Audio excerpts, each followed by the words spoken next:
Hi everyone, this is Kyle with kayDbait. I wanted to do a video on something that people have actually been asking me to do a video on, which is surprising. It was only a couple of times, but it was enough to get me to really think about redoing this. I made a video years and years ago about how to live under a certain amount of money. $10,000, I believe, was the amount. And right now, I do nothing but volunteer work. That's all I do. And I make about $13,000 a year. It's almost nothing compared to anyone who has an actual full-time job.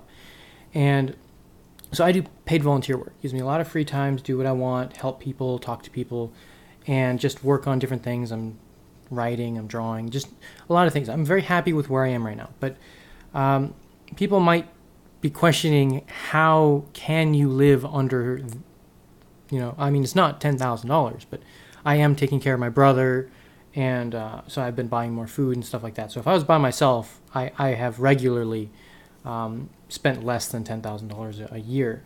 Now for rent, my rent is $562 a month.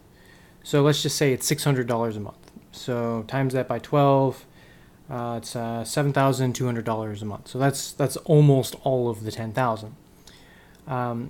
But there's still about $2,800 left, and with that, if you want food, then you're gonna have to spend about $200 a month, and that takes a lot of work because you can't eat out when you have that much budgeting to do.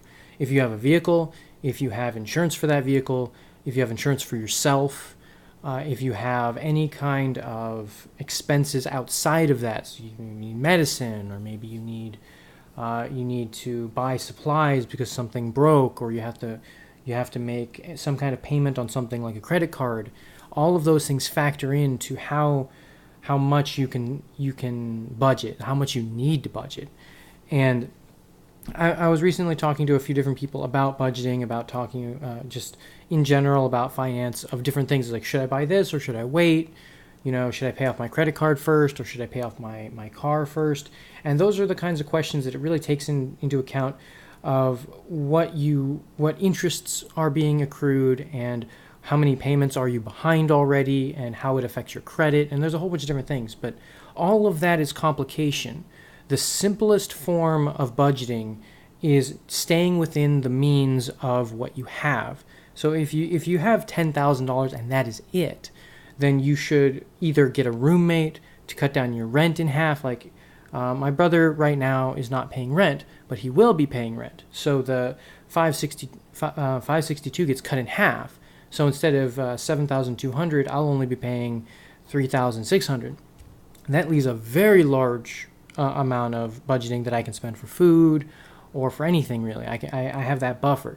Right now, because I make a little bit more than 10,000, I do still have the buffer, but it's just the idea that there are ways of augmenting how much you spend. You should not be spending 80% of your money on rent. You shouldn't.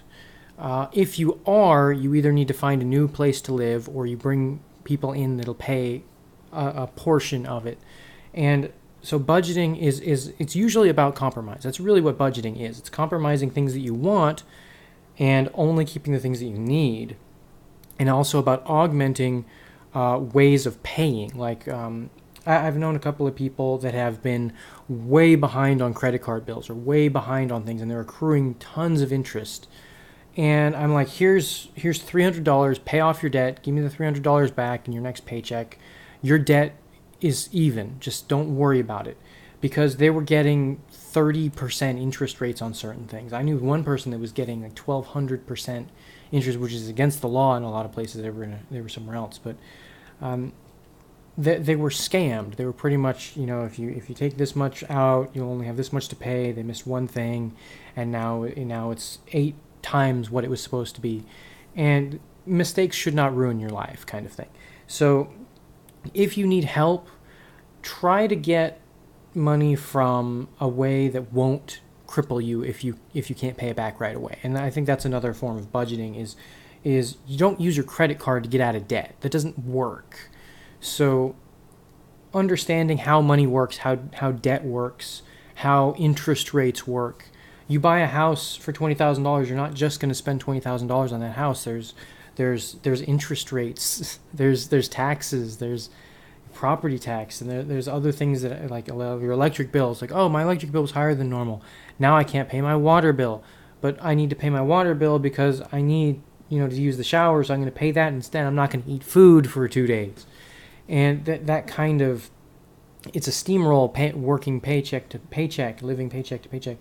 And you don't know how to fix it. You don't know how to get beyond that.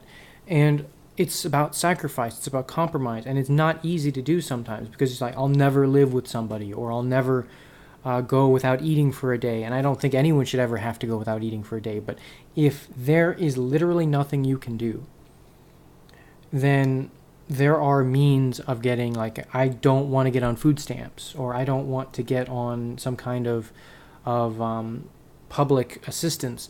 There are times when you have to, especially when you're taking care of other people.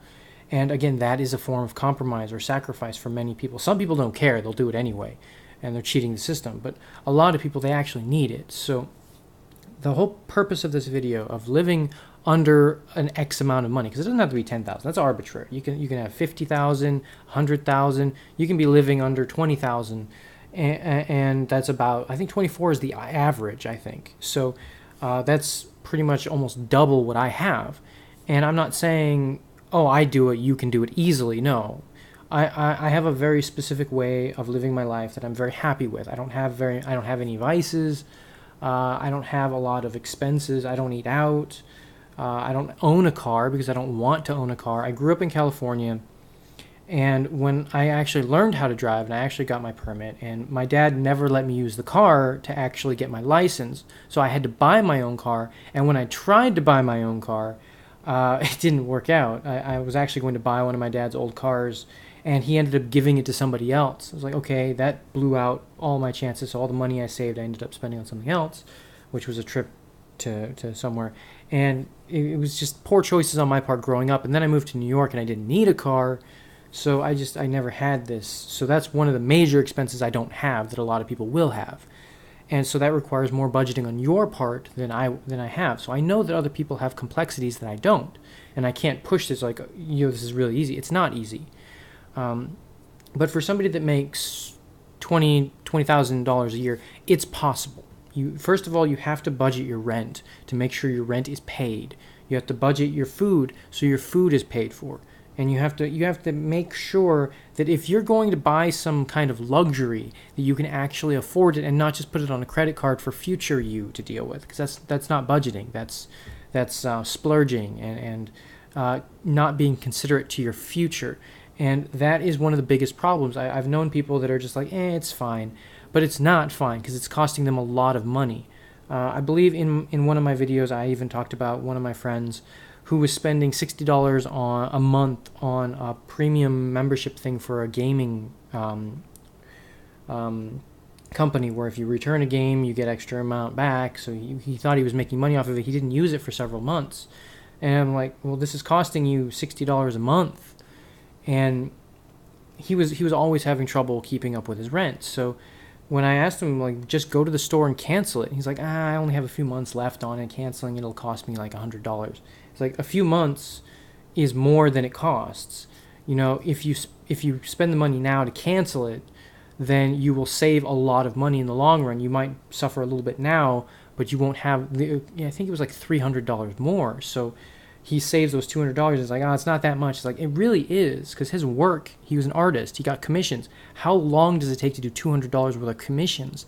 That's several days of hard work. And I know some people might say art is not hard work, but that's a completely different issue.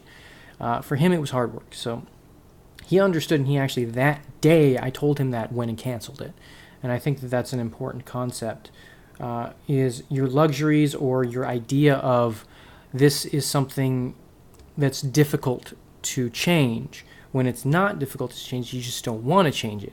And I understand, again, that sometimes it is difficult to get up and actually do something that's changed, because either it's scary, or it gives you anxieties because change is stressful, or you just don't feel that it's that bad, so you have apathy, or you're lethargic because everything's just so bad already, so you just become depressed and apathetic.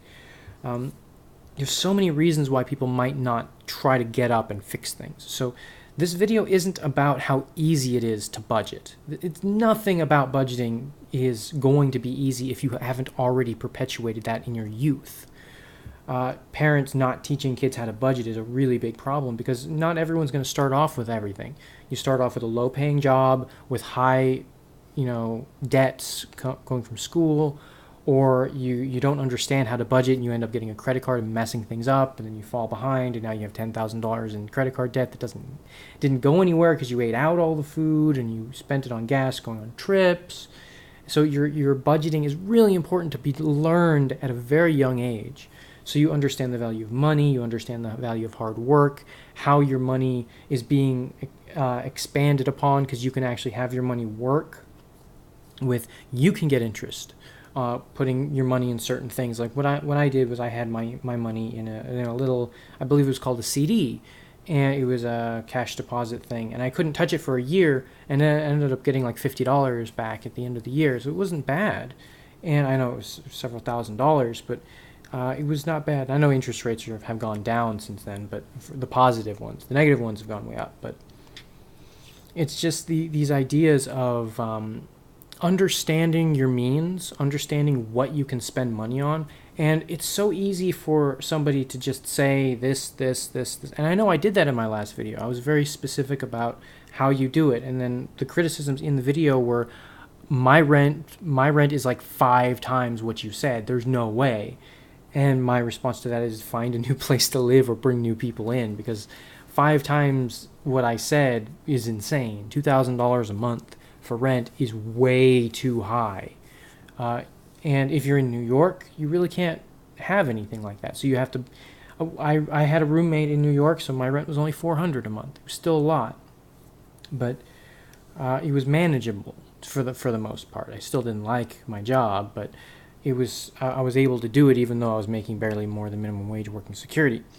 Also, I'm going to a job fair soon, so I'm actually going to be giving out my resumes, which are no, wait. It's in a folder in the room, never mind. I thought it was right on my desk. So I'm going to give out my resume, see if I can get into security again. I want to be a fire guard, but I'm digressing. You can also improve how you live by working harder at your job or seeking a better job, because not all jobs are created equal. Your skill sets might not be the most profitable, but if you're happy with them and you're happy with the life that you are able to obtain through that job, then you have already succeeded. You don't have to have more. You don't have to have what everyone else has, because that's not the goal in life. The goal in life is not to have more. It's to have what you value and what you want in life. So for me, I have my desk, I have my computer, I have the means of helping people. And I know for some people they might criticize that. They might say, you need more.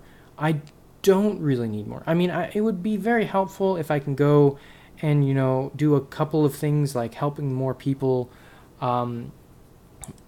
directly. But I think right now I volunteer a lot of my time, and I talk to people pretty much on all my spare time. So while it's not as like, I'm not building up a neighborhood or changing the minds of politicians and making things better. It's just the small little thing that I do, but I'm very happy with what I do. And the small impact I have on these people's lives, I'm very, very happy with. And so I think that's another important thing that people should understand in this whole idea of, because when you talk about budgeting and money and saving up and being frugal and being kind of cheap on everything, people kind of get caught up in the idea that you have to have more money to be happy. And I wanted to just express that that's not always the case. If you have an extravagant lifestyle, if you have very expensive taste and you like to eat out, or you like to have people do things for you and you don't have to worry about, worrying about money is a major stress. And I don't like having that either. That's why I like to have the very minimum of expenses, because it simplifies things. But for a lot of people, they do have a lot of expenses. Maybe they have a large family and they have lots of responsibilities, and they have that. Maybe that's what they do. Maybe that's what they're good at and what they like, and they strive to be more and more. That is completely fine.